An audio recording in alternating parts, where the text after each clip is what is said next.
বাংলাদেশে বস্ত্রশিল্পের জন্য সবচেয়ে গুরুত্বপূর্ণ কাঁচামাল হচ্ছে সুতা।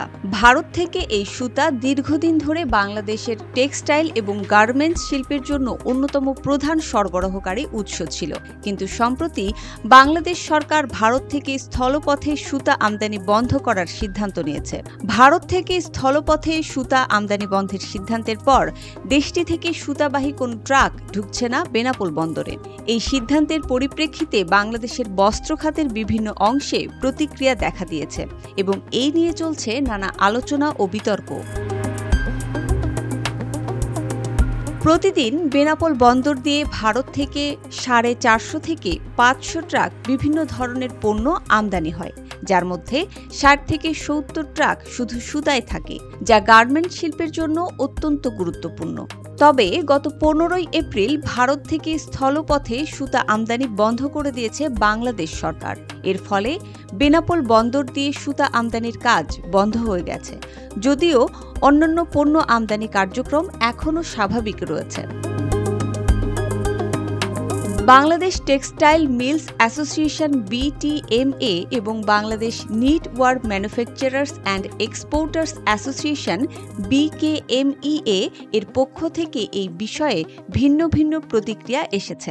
রান্নাঘর না হোক কান্নাঘর, গাজী কিচেন হুড স্বাচ্ছন্দ্যময় রান্নাঘরের বিশ্বস্ত সঙ্গী। BTMA দাবি করেছে ভারতীয় সহায়তায় কম দামে সুতা রপ্তানি করে দীর্ঘদিন ধরে বাংলাদেশ নিজের বাজার নষ্ট করেছে, ফলে স্থানীয় শিল্পের ওপর বিরূপ প্রভাব পড়েছে। তাদের মতে স্থলপথে সুতা আমদানি বন্ধ করা বাংলাদেশের স্থানীয় শিল্পের জন্য সুরক্ষা দেবে এবং উৎপাদন সক্ষমতা বাড়াবে। অন্যদিকে নিট শিল্প মালিকদের শীর্ষ সংগঠন BKMEA জানিয়েছে, স্থলপথে সুতা আমদানি বন্ধ হলে ক্ষুদ্র ও মাঝারি শিল্প উদ্যোক্তারা সবচেয়ে বেশি ক্ষতিগ্রস্ত হবে। BKMEA সভাপতি মোহাম্মদ হাতেম বলেন, কম দামে সুতা পাওয়ায় ভারত থেকে আমদানি করা হয়। এখন স্থলপথে সুতা আমদানি বন্ধ হলে বিশেষ করে ছোট শিল্প প্রতিষ্ঠানগুলো আরও বেশি সমস্যায় পড়বে। তারা দাবি করেছেন যে ভারতে সুতা অত্যন্ত সাশ্রয়ী দামে পাওয়া যায়, কিন্তু সমুদ্রপথ ও আকাশপথে আমদানি করা হলে তা অনেক বেশি ব্যয়বহুল হবে। বেনাপোল বন্দরের পরিচালক শামীম হোসেন জানান, বেনাপোল বন্দর দিয়ে ভারত থেকে সুতা আমদানি না হওয়ায় বাণিজ্যিক কার্যক্রম কিছুটা থমকে গেছে।